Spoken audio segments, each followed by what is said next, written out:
టాలీవుడ్ నటి పంజాబీ బ్యూటీ మెహ్రీన్ కౌర్ గురించి ప్రత్యేక పరిచయం అక్కర్లేదు. కృష్ణగాడి వీరప్రేమ గాథ సినిమాతో టాలీవుడ్ ఇండస్ట్రీకి తొలిసారిగా పరిచయం అయింది. ఆ తర్వాత వరుసగా పలు సినిమాలలో నటించి మంచి గుర్తింపు తెచ్చుకుంది. తెలుగుతో పాటు తమిళ్, హిందీ, పంజాబీ భాషల్లో కూడా నటించింది. ఇక ప్రస్తుతం పలు సినిమాలతో బాగా బిజీగా ఉంది. కొన్ని రోజుల క్రిందట ఒక ఎమ్మెల్యే కుమారుడితో ఈ బ్యూటీ నిశ్చితార్థం జరగ్గా అతడికి బ్రేకప్ చెప్పిన సంగతి తెలిసిందే. ఇక సోషల్ మీడియాలో నిత్యం ఫొటోస్ని బాగా షేర్ చేస్తూ ఉంటుంది ఈ భామ. తాజాగా తన ఇన్స్టా అకౌంట్లో కొన్ని ఫోటోలు పంచుకోగా అందులో యోగాలో లీనమైనట్లు ఫోజులిచ్చింది.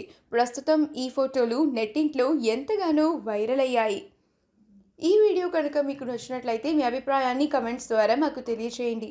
మా ఛానల్ని సబ్స్క్రైబ్ చేయడం మర్చిపోకండి.